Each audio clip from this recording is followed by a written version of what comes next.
Hello viewers, welcome back to your channel life style of నిష్ఠ. ఎలా ఉన్నారు? అంతా బాగున్నారా? ఇక ఈరోజు కార్తీక పురాణం అధ్యాయం 25. ఈరోజు చేయవలసినటువంటి పారాయణం. 25వ రోజు బహుళ దశమి. దిక్పాలకులను పూజించాలి. పుల్లని పదార్థాలు తినకూడదు. ఉపవాసం ఉండాలి. శక్తి కొలది బ్రాహ్మణులకు స్వయంపాకం దానం చేయాలి.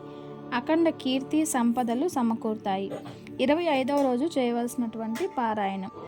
దుర్వాసుడు అంబరీషుడు శపించుట. అంబరీష, పూర్వజన్మలో చేసిన కొద్ది పాపం వల్ల నీకు ఈ అనర్థము వచ్చింది. నీవు బాగా ఆలోచించి నీకు నచ్చిన విధంగా చేయుము.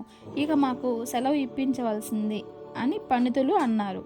అందుకు అంబరీషుడు, ఓ పండితోత్తముల్లారా, నా ఆలోచన కూడా విని వెళ్ళండి. ద్వాదశి నిష్టను విడుచుట కన్నా విప్రశాపమేమీ పెద్దది కాదు. జనపానము చేయుట వలన బ్రాహ్మణ్ణి అవమానపరచుట కూడా కాదు. ద్వాదశి నిష్టకు భంగం కలగదు. అప్పుడు దుర్వాసుడు నన్ను నిందించలేడు.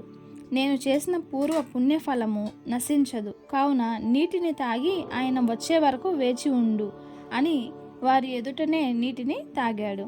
అంబరీషుడు నీటిని తాగిన మరుక్షణంలోనే దుర్వాసుడు వచ్చాడు. వచ్చిన వెంటనే ఆ ముని దివ్య దృష్టితో విషయం తెలుసుకొని పట్టరాని కోపంతో ఆవేశంతో పళ్ళు పటపటా కొరుకుతూ, ఓరి మదాంద, నన్ను భోజనానికి రమ్మని నేను రాకుండా నీవు ఎందుకు పూజించావు? ఎంత నిర్లక్ష్యము! అతిథికి అన్నం పెట్టదనని ఆశ చూపి పెట్టకుండా తాను తిన్నవాడు అశుద్ధము తిన్నవాడగును. మరు జన్మలో పురుగై పుట్టును. నీవు భోజనమునకు బదులు జనపానము చేసితివి. అది కూడా భోజనముతో సమానమైనదే. నీవు అతిథిని విడిచి భుజించినావు కాన నీవు నమ్మకద్రోహివి, అగుదువేకివి, హరిభక్తుడవు కాదు. శ్రీహరి బ్రాహ్మణులను అవమానించుట సహించడు. నన్ను అవమానించుట శ్రీహరిని అవమానించుటయే. నీ వంటి హరినిందాపరుడు మరి ఒకడు ఉండడు. నీవు మహాభక్తుడని అతి గర్వంతో ఉన్నావు. ఆ గర్వముతోనే నన్ను భోజనమునకు ఆహ్వానించి అవమానపరచుటకే నీటిని తాగావు. అంబరీష, నీవు పవిత్ర రాజకుటుంబంలో పుట్టినావు అయినప్పటికీ నీ వంశము కళంకము అయినది అని కోపంతో నోటికి వచ్చినట్లు తిట్టాడు. అంబరీషుడు ముని కోపమునకు గడగడలాడుచు చేతులు జోడించి, మహానుభావ, నా అజ్ఞానముచే ఈ పొరపాటు చేసితిని. బ్రాహ్మణులకు శాంతియే ప్రధానం. మీరు తపోధనులు, దయా దాక్షిణ్యాలు గలవారు.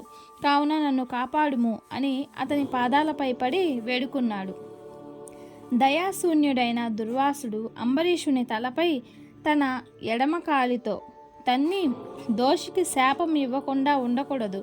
నీవు వరుసగా మొదటి జన్మలో చేపగాను, తాబేలుగాను, వరాహంగాను, సింహంగాను, వామనుడుగాను, క్రూరుడైన బ్రాహ్మణుడిగాను, మూఢుడైన రాజుగాను, రాజ్యము లేనట్టి రాజుగాను, పాషాండ మతస్థుడైన గాను, పాపబుద్ధిగల దయలేని బ్రాహ్మణునిగాను పుట్టెదువుగాక అని ఆవేశంతో శపించాడు.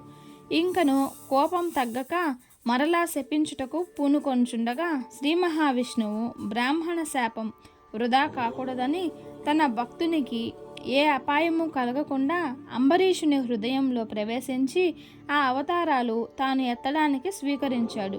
మునివర్య, మీ శాపం అనుభవింతునని ప్రాధేయపడ్డాడు.